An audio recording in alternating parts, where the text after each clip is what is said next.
Атамекен партиясынын үгүт кербени Кыргызстандын экинчи борбору аталган Ордолу Ош шаарында 30 миңге жакын элдин коштоосунда болду. Жолугушууда Атамекен партиясынын төрагасы Өмүрбек Текебаев баштаган талапкерлердин жоон тобун Оштун эли өзгөчө сый урмат менен тосуп алышты. Дүркүрөгөн кол чабуулар, Атамекен деп кыйкырган сүрөөндөр шаардыктарга бөтөнчө кубанч тартуулап турду. Жогорку кеңештин депутаттыгына Атамекен партиясынан Кыргызстанга белгилүү тажрыйбалуу инсандар топтолгон. Адегенде шайлоочуларды Атамекен партиясы менен мурунку Ош шаарынын мэри Мелис Мырзахматов жетектеген Улуттар биримдиги партиясынын стратегиялык өнөктөштүгү кызыктырды. Борбордук шайлоо комиссиясынын Мырзахматовду Атамекен партиясынын талапкерлеринин катарынан чыгарганына карабай, ал партиянын башка өнөктөш бойдон каларын Атамекен партиясынын төрагасы Өмүрбек Текебаев белгиледи. Биздин партия Бишкек жана Ош шаары боюнча мыйзам долбоорлорун жазып киргизди. Ошол мыйзамдарды Ош шаарына бир нече жолу келип, Мелис Мырзахматов жана шаардын депутаттары менен бирдикте талкуулап кабыл алганбыз. Ошондо Мелис өзүнүн тилегин айткан. Ош шаарын чыныгы борборго айландырсам деген оюм бар. Сингапурдай болуп асман мелжиген үйлөр, таптаза көчөлөр, бактылуу балдар жана ата-энелер көчөдө эс алып, улуттар ынтымагы, улуттар биримдиги болуп, бардык улуттар үчүн бирдей ушул жерде тартиптүү, эркин шаар курсам деген ой бар болчу. Ал ой баарыбыздын оюбуз. Ал план баарыбызды бириктирет, баарыбыздын планыбыз. Улуттар биримдиги менен Атамекен партиясы ошол тилегибизди, ошол кыялыбызды ишке ашырыш үчүн түзүлдү. Бул бир жылдык союз эмес, бул түбөлүктүү союз. Анткени максатыбыз бир, келечегибиз бир, тарыхыбыз бир. Борбордук шайлоо комиссиясы соттун калысы жок чыгарган чечим аркасында Мелис Мырзахматовду тизмеден чыгарып салганы менен Атамекен партиясы өзүнүн тизмесинен чыгарган жок деп билдирди Улуттар биримдиги саясий партиясынын өкүлү Абдыжапар Акулов. Эки партиянын биригиши бүгүнкү күндүн реалдуу күчүн айланды. Мен ишенем жана шайлоонун жыйынтыгы менен Атамекен партиясы сөзсүз жеңишке жетишет деп өз сөзүндө билдирди. Андан соң Мелис Мырзахматовдун элге кайрылуу жазган каты менен тааныштырды. Менин буга чейинки кайрылуумда партиябыздын саясий кеңешинин чечимдерине ылайык биздин Улуттар биримдиги элдик партиясы Атамекен социалисттик партиясы менен стратегиялык өнөктөш катары келишимге кол койгонубузду жана жогорку кеңешке шайлоолорго бирге аттанып бара тургандыгыбыздын жети негизги себебин атагам. Мындан сырткары Өмүрбек Текебаев кептин угун партиянын программасына бурду. Өз сөзүндө лидер өлкөнүн энергетика тармагына реформа жүргүзүү зарылдыгын белгиледи. Атамекен Кыргызстанга, коңшуларга гана эмес, бүтүндөй Евразия мейкиндигине жол ачуу темир жол курууну сунуштайт. Биздин алдыбызда эң чоң маанилүү маселелер турат. Биз мамлекеттүүлүгүбүздү бекемдешибиз керек. Анын үчүн биринчи кезекте энергетикалык көз каранды эместикте болушубуз керек. Эгер мурун биз электр энергиясын экспорттасак, биз азыр импорттогон өлкөгө айландык. Бир күнү газ жок болсо, бир күнү нефти жок болуп кыйналган өлкөгө айландык. Биздин алдыбызда мына ушул татаал маселени чечүү турат. Коммуникациялык көз карандылыктан арылышыбыз керек.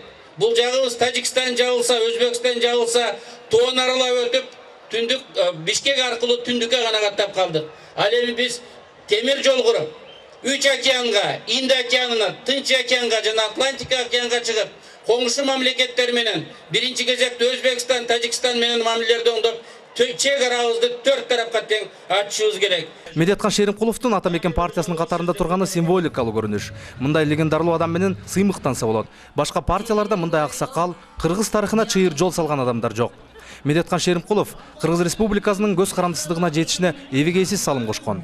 Өлкөнүн көз карандысыздыгын декларациясына кол койгон. Биринчи баш мыйзамды иштеп чыгып, кол койдурган. Мындай тарыхый инсан өлкөбүздө жок. Бул адамдын Атамекен партиясын тандап алгандыгы жалпыбыз үчүн сыймык.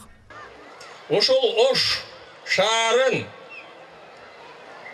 Кыргыз Республикасынын экинчи борбору, түштүктөгү борбору, Ош шаарынын өзгөчө статусу, ушул жерде президенттин резиденциясы жана башка уюмдар салынсын деп чечим кабыл алган кишилердин бири мен болушумун.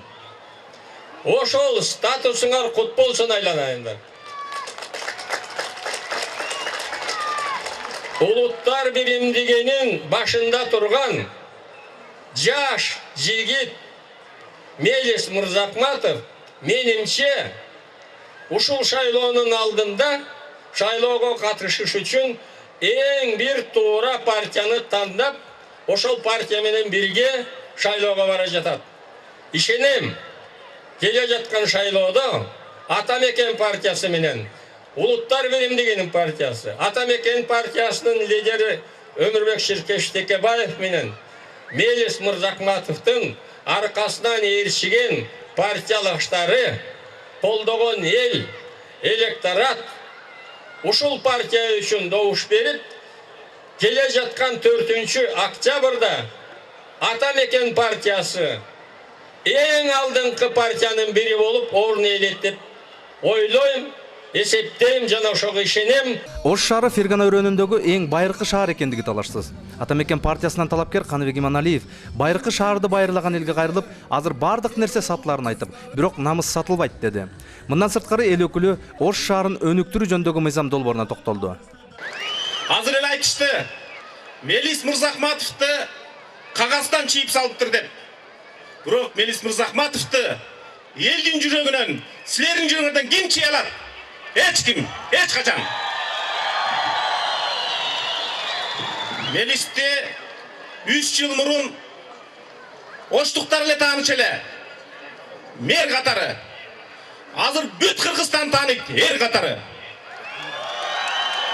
Көлдө да, Чүйдө да, Таласта да, Нарында да.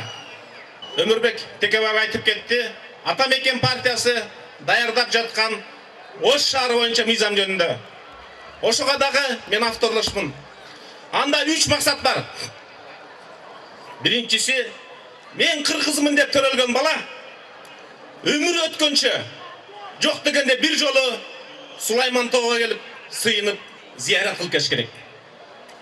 Экинчиден, өкмөт, парламент, бүт мамлекеттик уюмдар жок дегенде бир кварталда бир келип, жыйындарын Ош шаарында өткөзүш керек. Үчүнчүдөн, бул Фергана өңүрүндө Ош шаарына тең келген тарыхый бир да шаар жок.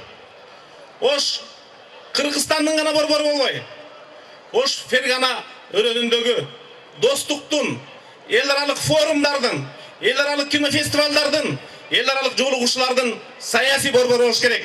Келерки шайлоо мурдагы шайлоолордон айырмаланып, Кыргызстандын тагдырын чечүүчү шайлоо болорун саясий серепчилер айтышууда. Буга ылайык жогорку кеңешке иш билги, тажрыйбалуу жана илимдүү адамдар келишин бүтүндөй журт эңсеп келүүдө.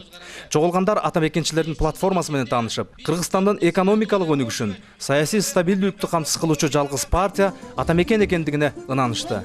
Бул Атамекен партиясы кыргыз мамлекеттүүлүгү түзүлгөндөн баштап алгачкы партиялардын бири. Элге алган кызматы, элге арнаган күч аракеттери аябай жакшы. Эл баалап, эл сыйлап, эл кадырлаган партиялардын эң аксакалы, партиялардын эл үчүн кызмат кылган, өзүнүн баягы сессияларда өзүнүн элге пландарын, иштөө пландарын жана ошондой эле элге болгон ар бир мыйзам ченемдүүлүктөрүн элдин жашоосунун жакшы болушуна, кыргыз мамлекеттүүлүгүн сактап калуусуна, кризистен чыгуусуна аябай өздөрүнүн чоң салымдарын кошуп келет. Бул Атамекен партиясында жалаң гана ушу адамдардын көйгөйүнүн проблемалуу көйгөйлөр чечкен, муктаждыктан жаралган инсандар бардыгы, атамекенчилер элибиздин экономикасын, жашоосун дагы да жакшыртат деген эң чоң ишеничтебиз, үмүтүбүз чоң булардан. Эң жакшы инсандар ушулар. Шайлоого карата партиялардын ичинен биз Атамекен партиясын тандадык. Атамекен мурун иштеп жүргөн, иштейт. Биз Атамекен социалисттик партиясын билебиз. Себеби мунун көп жылдык тарыхы бар.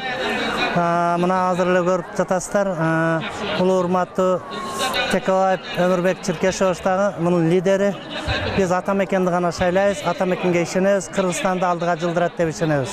Biz Atameкен менен биргебиз. 30 000 адам топтолгон Ош шаарынын тургундары Атамекен партиясынын платформасы жана программасы менен таанышкан соң үйлөрүнө канааттануу менен кайтышты. Атамекенчилерге шайлоодо жеңишине ийгилик каалап, өлкөнүн келечеги үчүн мындан арыда бекем турарына ишеничтерин билдиришти.